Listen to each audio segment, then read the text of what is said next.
आप है जंगलात अधिकारी नरेंद्र सिंह, पूर्व सैनिक। आज हम परिचर्चा कर रहे हैं इसमें गुलाब जी पांचाल, जिनके बारे में हम पूरे विवरण के साथ पूरी जीवनचर्या को निरूपित करते हुए बात करने वाले हैं।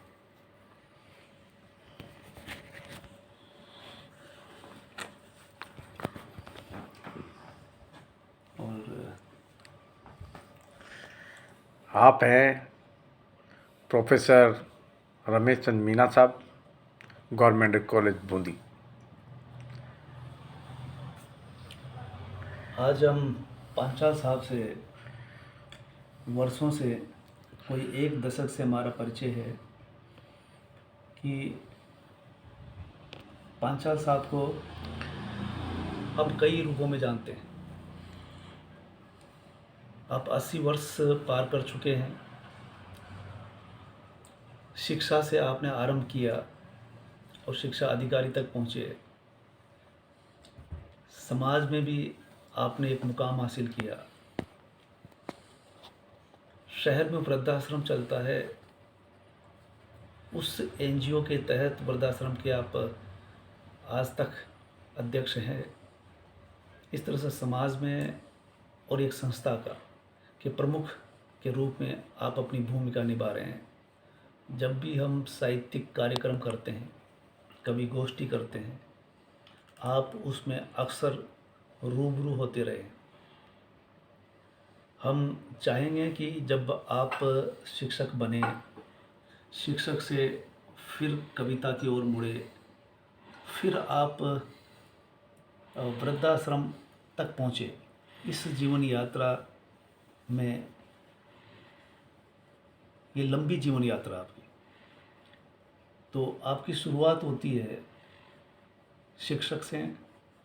तो हम जानना चाहेंगे कि आपकी एजुकेशन कहाँ से आरंभ होती है, किन किन शहरों में आपने शिक्षा अर्जित की। पांचाल साहब आप हैं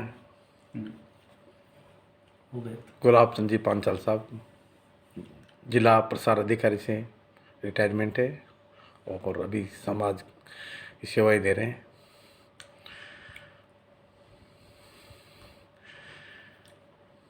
नमस्कार, मैं गुलाब चंद पांचाल, सेवानिवृत्त शिक्षा प्रसार अधिकारी। अभी डॉक्टर मीणा साहब ने, इनसे मेरा जो संपर्क रहा लगभग गत 1.5 दशक से साहित्यिक गतिविधियों में, ख़ास तौर से हिंदी विषय को लेकर मुझे डॉक्टर मीणा साहब से जो प्रेरणा मिली, जो ज्ञान मिला और कुछ काम करने का, अध्ययन का, आपकी वजह से मुझे यूँ कहिए एक नया जीवन मिला। मैं आपका बहुत बहुत साधुवाद ज्ञापित करता हूँ।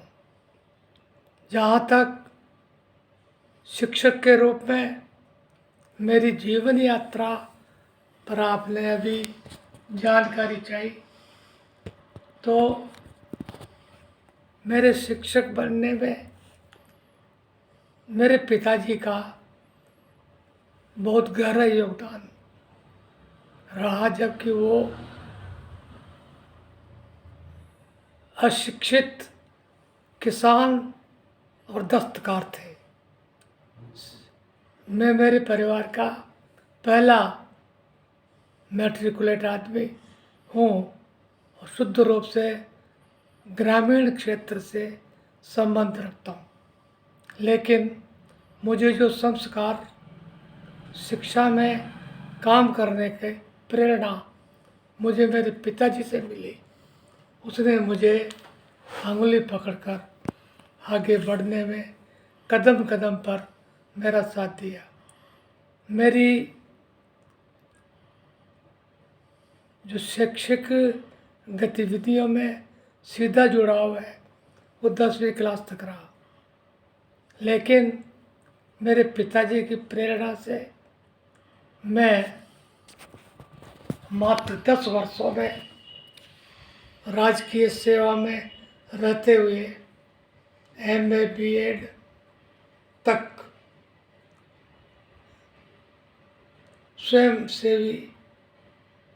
स्वयं पाठी विद्यार्थी के रूप में आगे बढ़ता रहा और 1970 में आते आते मैं MA B.Ed की जो माध्यमिक शिक्षा की अंतिम सीढ़ी है वहाँ तक पहुँच गया।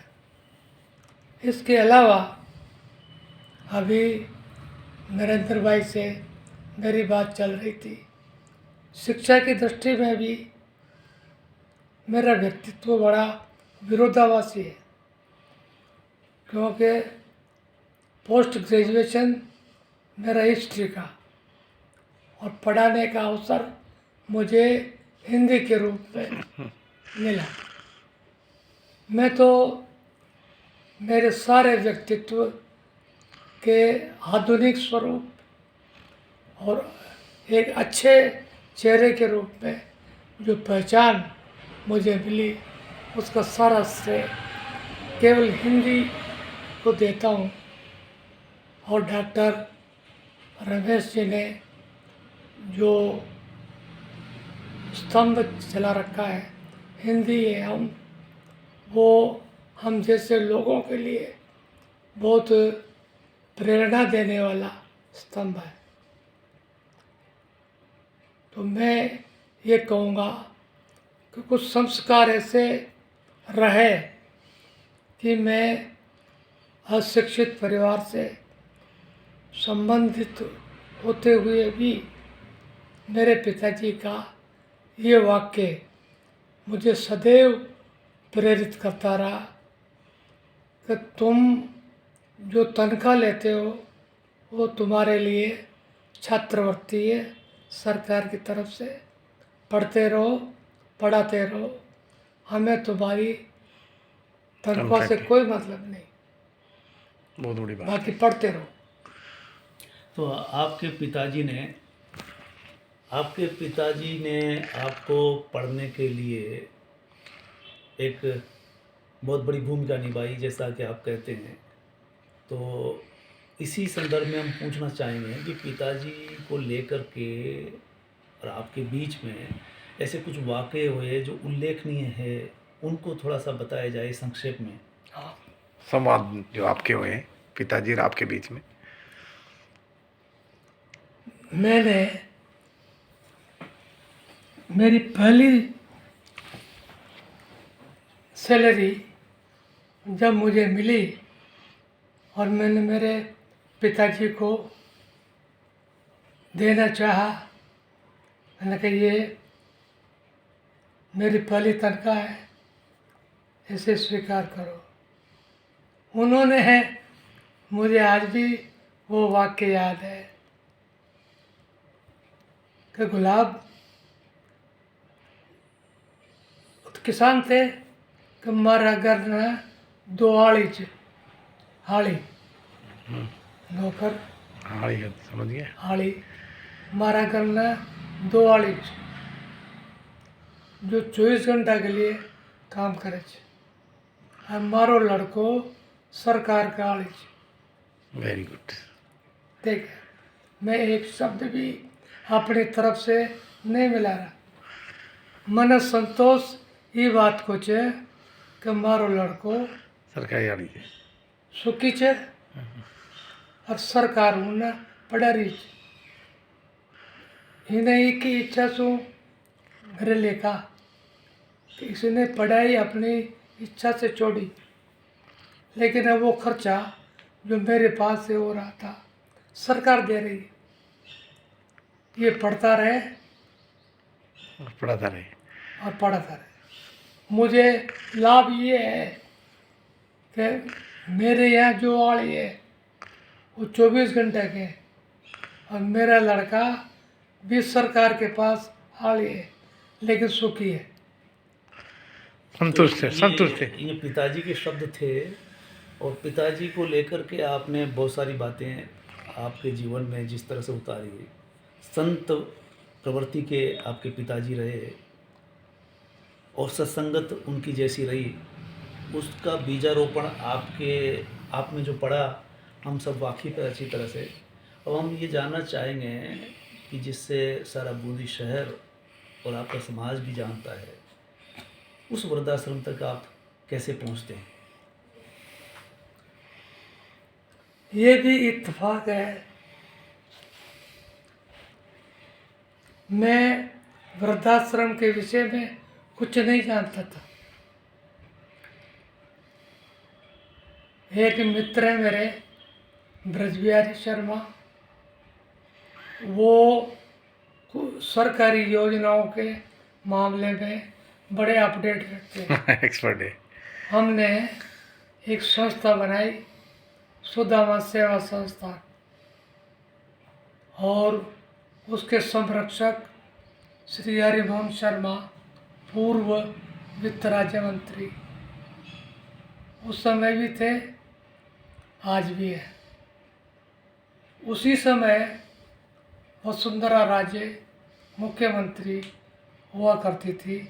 उन्होंने ऐसे एनजीओ जिनके पास खुद का भूखंड है, 15 लाख रुपए वृद्धाश्रम निर्माण के लिए अनुदान देने की घोषणा की। और हमने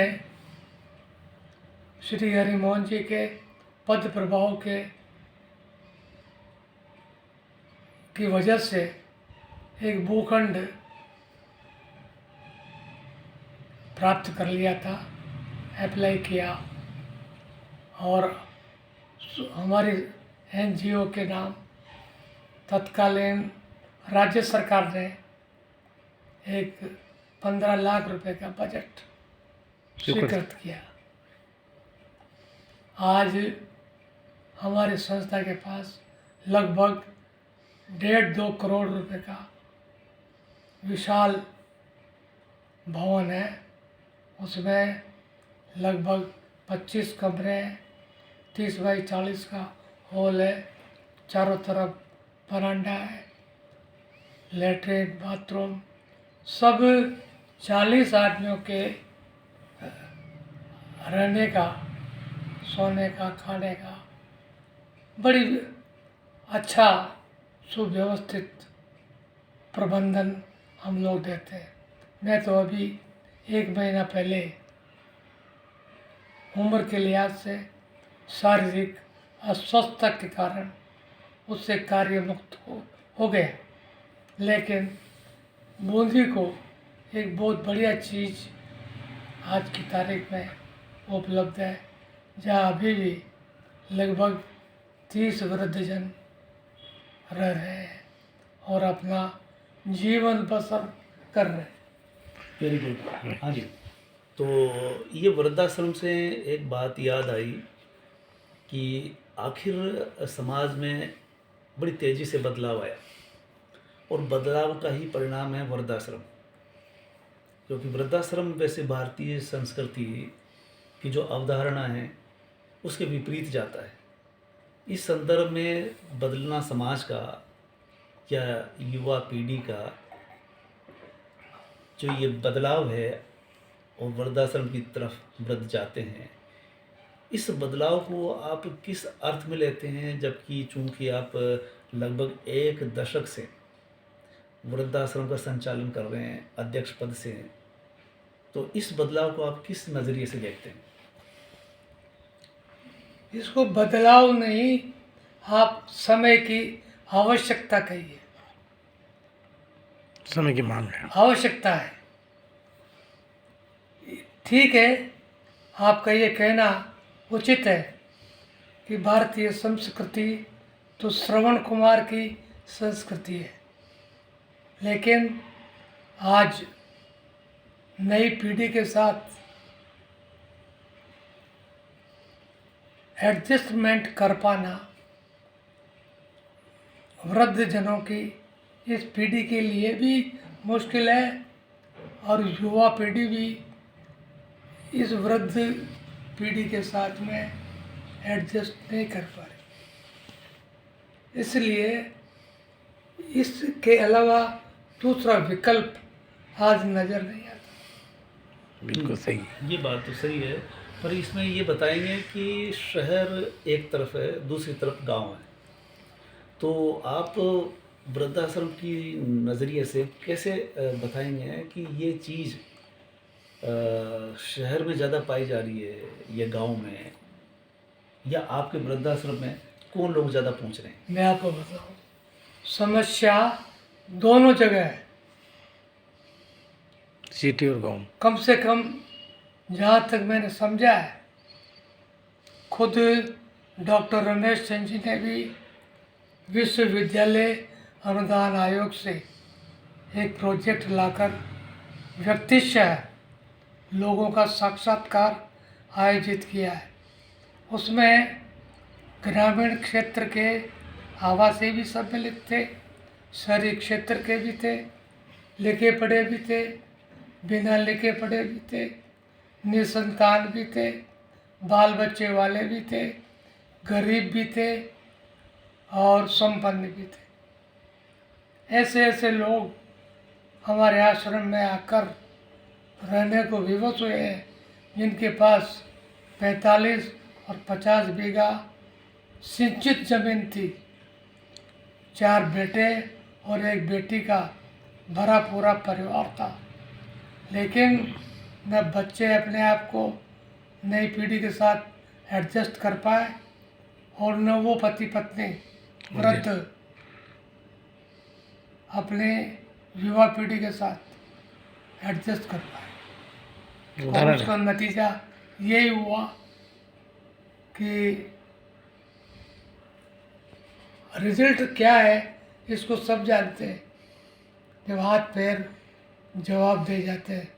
क्योंकि मेरे विषय में डॉक्टर साहब ने बताया कि मैं जीवन के 80 वर्ष पूरे कर चुका, मेरा भी परिवार है,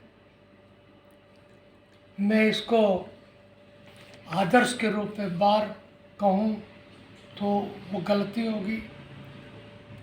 मैं खुद भी उन समस्याओं से मेरे परिवार में रूबरू होता हूँ। मेरे भी बच्चे, बेटे हैं, बहू है, पत्नी है, एडजस्ट है। तो मेरा कहने का मतलब ये जीवन की कड़वी सच्चाई है। लोग, क्योंकि हमारे पास ऐसे लोग आते हैं कि साहब मैं यहाँ आना चाहता हूँ आश्रम में, पर मजबूर हूँ। लेकिन आपसे हाथ जोड़ के प्रार्थना है कि इसका पता मेरे बच्चे को नहीं लगना चाहिए। एक महिला आ गई, दबाव है उनके। एक महिला आ गई यहाँ और उसको हमने प्रयोग के रूप में शाम तक बताया नहीं, एक कमरे में एक बेड दे दिया। अब वो कहती है कोई आओ है तो मारते हैं, बता जो मत।